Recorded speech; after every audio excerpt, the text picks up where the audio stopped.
komunikasi dalam keperawatan 1, topiknya bagaimana sih berkomunikasi efektif dalam hubungan interpersonal dengan sesama perawat dan tenaga kesehatan lainnya. Seperti yang kita tahu ya, perawat menjalankan peran yang membutuhkan interaksi dengan berbagai anggota tim pelayanan kesehatan, tidak hanya dari perawat saja. Unsur yang membentuk hubungan perawat-klien juga dapat diterapkan dalam hubungan sejawat yang berfokus pada pembentukan lingkungan kerja yang sehat dan mencapai tujuan tatanan klinis, yaitu mempercepat kesembuhan pasien dan meminimalisir pasien untuk sakit kembali. Komunikasi ini berfokus pada pembentukan tim, fasilitasi proses kelompok, kolaborasi, konsultasi, delegasi, supervisi, kepemimpinan dan manajemen. Tapi butuh banyak keterampilan komunikasi ya. Utamanya bagaimana berbicara, entah itu berbicara dalam bentuk presentasi, persuasi, pemecahan masalah kelompok, pemberian tinjauan performa, dan penulisan laporan. Nah, di dalam lingkungan kerja, yaitu di rumah sakit atau di puskesmas ini, perawat dan tim kesehatan membutuhkan interaksi sosial dan terapeutik untuk membangun kepercayaan dan memperkuat hubungan. Semua orang punya kebutuhan interpribadi akan penerimaan, keterlibatan, identitas, privasi, kekuatan dan kontrol, serta perhatian. Jadi, tidak menutup kemungkinan akan muncul konflik juga antar tenaga kesehatan lain dengan perawat. Oleh karena itu, perawat membutuhkan persahabatan, hubungan yang lebih baik, ya, dukungan, bimbingan, dan dorongan dari pihak lain untuk mengatasi tekanan akibat stres pekerjaan, dan harus dapat menerapkan komunikasi yang baik dengan klien, sejawat, dan rekan kerja. Bagaimanapun, bisa jadi saat terjadi konflik dengan rekan kerja ataupun sejawat perawat, maka pemberian layanan kepada klien juga akan terganggu juga. Supaya efektif sebagai profesional keperawatan, tidak cukup dengan hanya berkomitmen dengan klien saja. Pada akhirnya, lingkungan tempat kerja, di rumah sakit, di puskesmas, atau tatanan layanan kesehatan yang lainnya akan memiliki efek pada hubungan yang terjadi antara perawat dan klien tersebut. Kegagalan dalam komunikasi antara penyedia layanan kesehatan adalah salah satu faktor yang paling umum. Maka dari itu butuh komitmen untuk berkolaborasi dalam hubungan kerja. Bagaimana kolaborasi dan bagaimana komitmen itu sudah saya bahas di materi sebelumnya di pertemuan ke-10 ya. Harapannya apa? Dapat membantu mempertahankan kualitas tinggi dalam perawatan pada klien atau pasien. Keberhasilan kelompok layanan kesehatan ini bergantung pada hubungan baik di antara tim, terutama pemimpin tim dengan anggota tim yang lain. Nah, ini beberapa contoh akan saya jabarkan gitu, komunikasi antara perawat dengan tenaga kesehatan lain yang paling sering berinteraksi. Yang pertama adalah komunikasi antara perawat dengan dokter. Hubungan perawat dan dokter ini suatu bentuk hubungan interaksi yang telah cukup lama dikenal juga saat memberikan layanan kepada pasien. Fungsinya sebenarnya adalah bekerja sama dalam berbagai bentuk.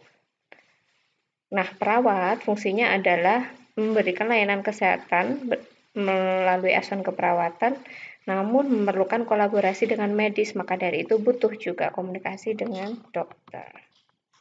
Komunikasi antara perawat dengan dokter dapat berjalan baik jika kedua pihak dapat saling berkolaborasi dan bukan hanya menjalankan tugas secara individu terpisah-pisah. Kalau kemarin kita bahas di kolaborasi, sebenarnya dengan dokumentasi bisa sangat membantu perawat, komunikasi perawat dan dokter yang efektif juga, karena seperti yang kita pahami juga, karena visite dan lama bertemunya antara perawat dan dokter ini kadang cukup sedikit waktunya, maka bentuk kolaborasi melalui dokumentasi ini akan membantu ya apa yang diresepkan, apa yang diperlukan oleh dokter dari data-data pasien selama 24 jam dapat didapatkan dari dokumentasi tersebut. Begitu juga perawat bisa melaksanakan kolaborasi dengan tim medis yakni dokter dari dokumentasi itu juga. Nah, perawat dan dokter sendiri merupakan satu kesatuan tenaga medis yang tidak bisa dipisahkan. Dokter membutuhkan bantuan perawat dalam memberikan data-data asuhan keperawatan. Dan perawat sendiri butuh bantuan dokter untuk melakukan tindakan kolaborasi karena kita mempunyai batas-batas wewenang dan batas-batas wilayah masing-masing. Supaya terwujud dengan baik, berawal dari komunikasi yang baik juga. Jadi tidak hanya benar-benar mengandalkan dari dokumentasi saja, tetap butuh komunikasi secara verbal. Kemudian bagaimana komunikasi antara perawat dengan fisioterapis ya atau ahli terapi. Fisioterapis ini sebenarnya kan ditugaskan untuk memberikan pengobatan yang dirancang untuk peningkatan fungsi. Kalau misalkan fisioterapis respiratorik berarti fungsi ventilasi atau oksigenasi dari klien. Perawat bekerja dengan pemberi terapi respiratorik ini dalam bentuk kolaborasi. Asuhan keperawatan dimulai dengan ahli terapi atau fisioterapis ini, lalu dilanjutkan dengan evaluasi oleh perawat. Perawat dan fisioterapis bersama-sama menilai kemajuan klien. Tujuannya apa? Tujuan dari layanan yang diberikan supaya lebih berkembang sehingga rencana pulang ataupun recovery dari pasien yang melibatkan klien dan keluarga ini bisa lebih tertindaklanjuti dengan baik.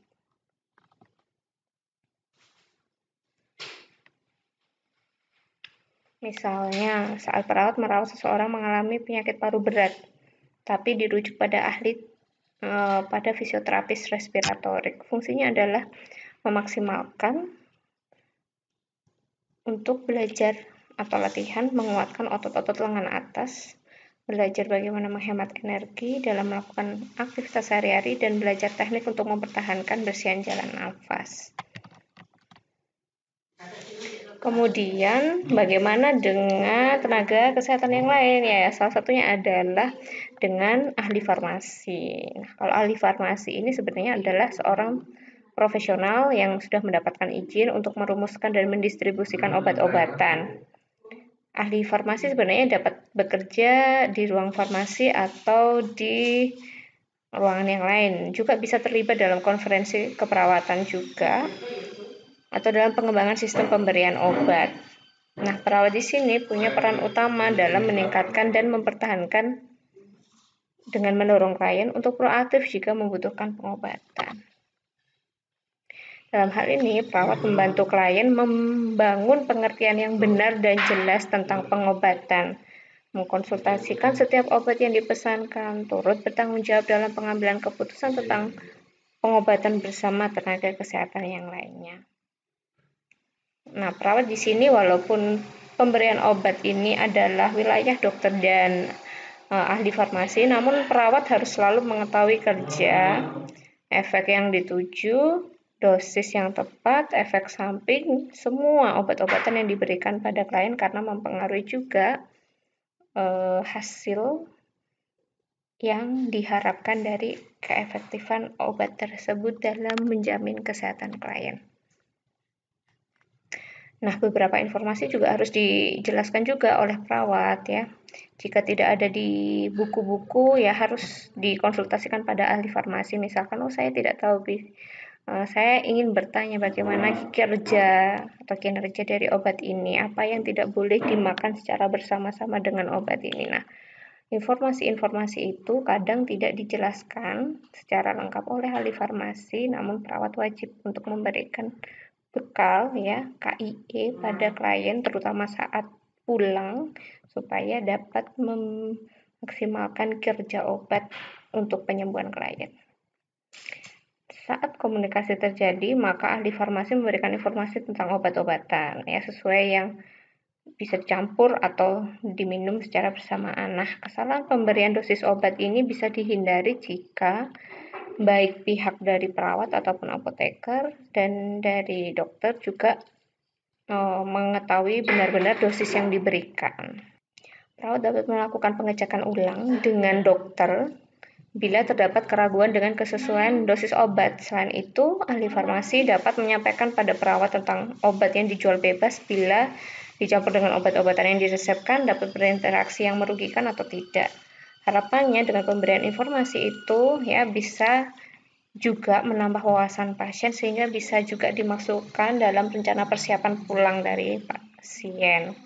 Kemudian bagaimana komunikasi antara perawat dengan ahli gizi?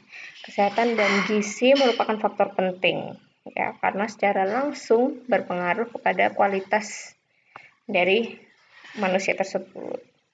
Pelayanan gizi di rumah sakit merupakan hak juga dari pasien dan sebenarnya pemenuhan gizi pasien ini dapat disesuaikan ya dengan harapan kesembuhan dari pasien sehingga perawat harus mengkonsultasikan juga kepada ahli gizi tentang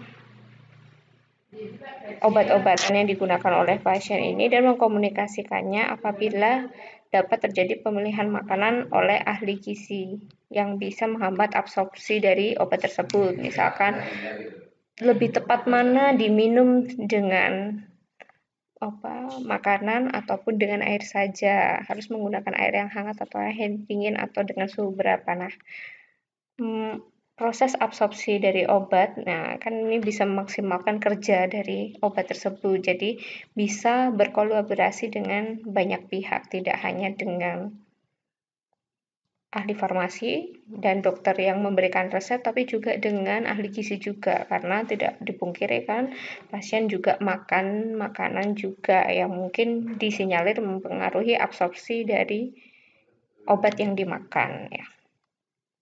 Sehingga diperlukan komunikasi dua arah yang baik antara banyak pihak tersebut.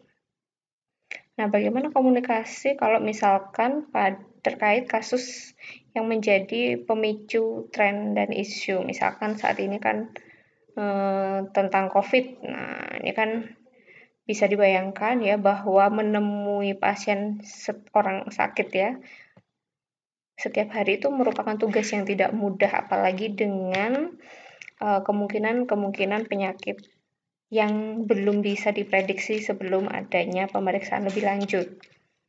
Namun, pekerjaan profesional kesehatan ini kan tetap menempatkan tenaga medis, tetap dalam kontak dengan pasien, bergelut dengan kondisi kritis dalam hidup pasien, dan kadang-kadang menghadapi juga pasien-pasien yang mengalami masalah dalam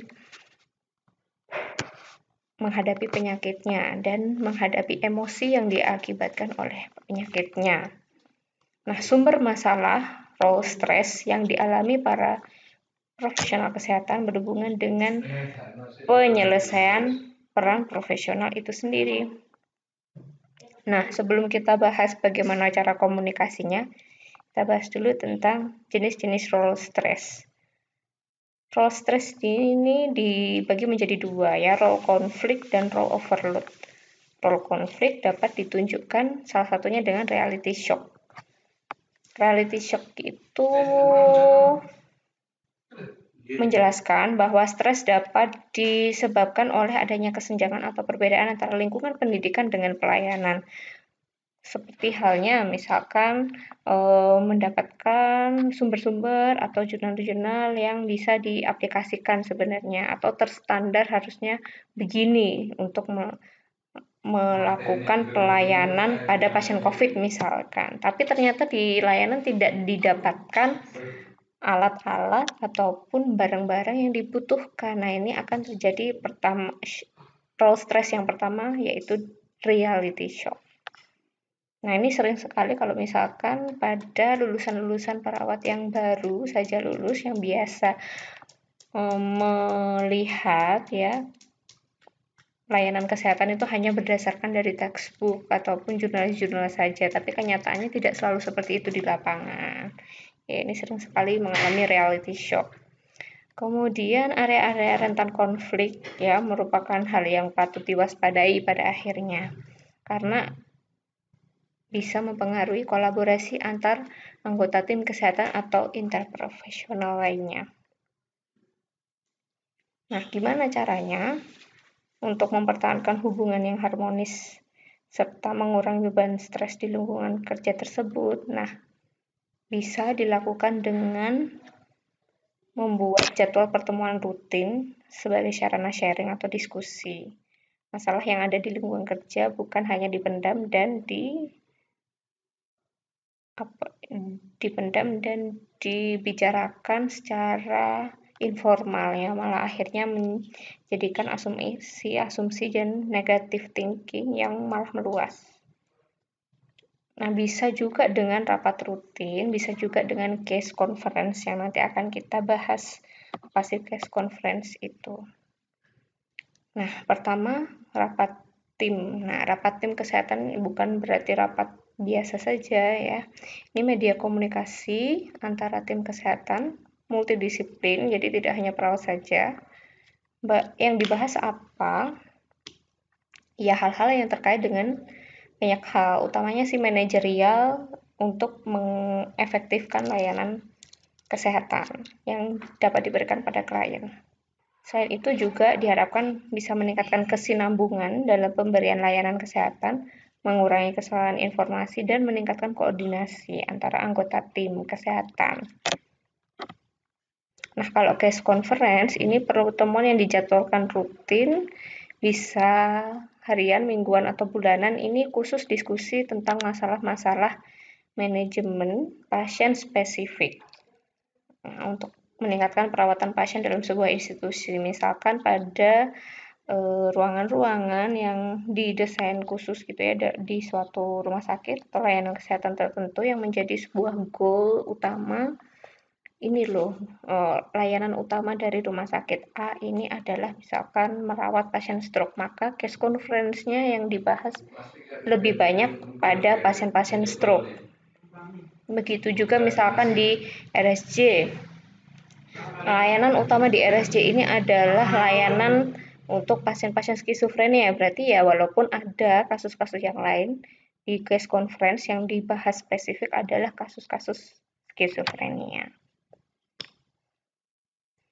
Ini diskusinya kelompok tim kesehatan juga tentang asuhan keperawatan klien atau bahkan keluarga.